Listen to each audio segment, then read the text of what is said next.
His family was memorialized in a San Francisco newspaper for their perfect fairy tale appearance, but a dark secret had been following him for more than 20 years. He thought he could trust his life partner to be on his side, but he probably never expected that a custody battle was about to tear them apart. This is a story of Timothy Stephenson, the gay dad who made the mistake of telling his husband he committed a murder. Hi friends, I'm Katie, and this is Katie Does Crime. Thank you for joining me for the first time if you're new here, and hello to the usual rapscallions and reprobates. Please consider subscribing or joining me on Patreon if you'd like to hear more true crime stories. I hesitated a little to cover this case because I didn't want to bring any sort of bad light to a community that already takes plenty of heat in some circles. Like, on this article about the murder, there was exactly one comment, and it's someone calling gay people a never-ending source of reprobate entertainment. Of course, I love that they use the word reprobate, but I don't want to add fuel to anyone's hate fire. But the case is so interesting, I couldn't help myself. Timothy Stephenson seemed to have it all. He and his partner Joseph had gotten married in 2008. Joseph was an emergency room doctor, and Tim took his last name. I think his last name is Polish, so it's probably pronounced Gineko, but don't quote me on that. Mówię po polsku mało. Tim and Joseph lived in what's been called the safest town in California, Danville, outside of San Francisco. Their home was worth $2 million, and they had two sweet daughters, twins. But like so many marriages, there was an undercurrent of unhappiness.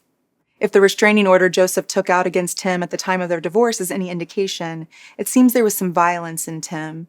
Their divorce proceedings began in January 2020, and they soon got into one of those nasty custody battles over the girls. And that's when Joseph revealed a pertinent little piece of secret information about Tim to the police. In January 1998, Tim had picked up a man at a gay bar in Missouri. They had driven back to Tim's house in Kansas City, and there in the bathroom, Tim had shot the man. His name was Randall Oliphant, and he was 26 years old, and he had begged for his life after that first shot, but Tim shot him again, and then dumped the body in some woods 100 miles away and remodeled his bathroom so no one would ever know. Randall's obituary simply said that he died, but didn't say how.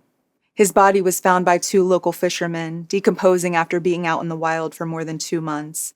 Articles describe his lower half as mostly intact, which makes me think his upper half must have been not so much intact. He had been killed with a shotgun. The only clue about his death was in the pocket of his jeans, a card for the Dixie Bell Saloon in Kansas City. When the Missouri authorities called Kansas City PD, they found that Randall had disappeared 2 months before. His mom had reported him missing. And indeed, the last place he'd been seen was the Dixie Bell Gay Bar.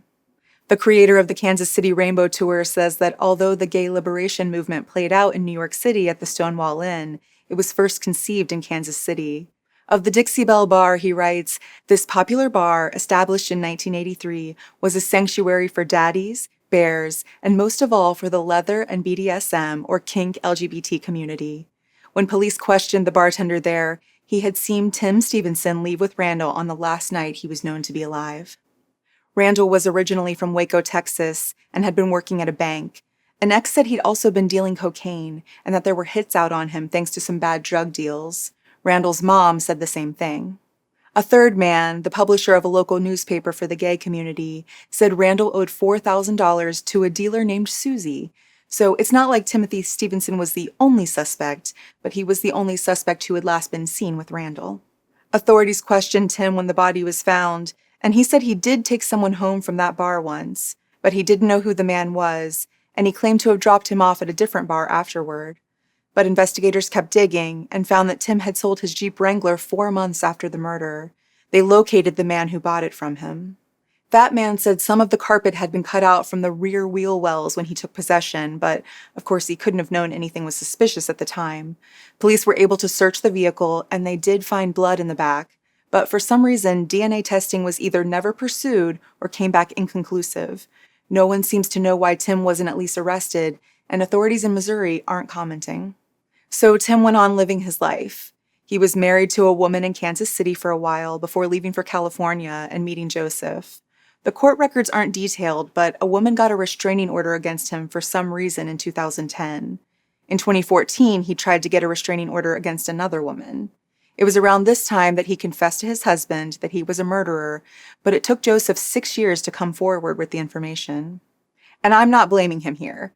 I understand how he might keep quiet when things were going well in the marriage, but it's so convenient that Joseph kept it in his back pocket for the divorce. He said he tried to look into the murder but had a hard time finding much information online, which was funny to me since I experienced the same thing with this case. Welcome to the world of a true crime researcher, buddy. But when Joseph spoke to the police, he knew enough that they knew he was telling the truth. He was able to tell them things that the public was never told, things only the killer would have known. He was also able to call Randall by name because he found letters from Randall's mom to Tim in their home. I wonder if she always believed he was the killer or if she was just writing to ask questions about her son's last night alive. The court records don't say. So the police set up a little sting in April 2021. They had the estranged couple, Tim and Joseph, meet in a place where they could have audio and video ready to record. The pair mostly spoke about their daughters, but Joseph managed to bring up the murder, and that immediately set off Tim's alarm bells. He became paranoid, asking if Joseph was wearing a wire. Tim insisted on checking Joseph's wallet, phone, and coffee cup. He said he never said anything about a murder. Then he said he only ever told the story about the murder to scare Joseph into never leaving him. Then he said one of his exes had actually been the one to kill Randall, but now that guy was dead too. Then he said that wasn't true, but he had hired a PI to find out who really killed Randall. Okay. In December 2021, charges were filed against Timothy Stephenson. The next month, the 48-year-old was arrested and brought back to Benton County, Missouri, where Randall's body was discovered. A new DNA profile had been developed for Randall using one of his bones, and the evidence from Tim's Jeep had been tested again. There was a match. He was charged with second-degree murder and pleaded not guilty. He was released on a $250,000 bond and stayed on house arrest with an aunt of his who lived locally. Tim's lawyer said there wouldn't be enough evidence to convict him, especially when he was the kind of guy who volunteered at dog rescues and at his girls' school.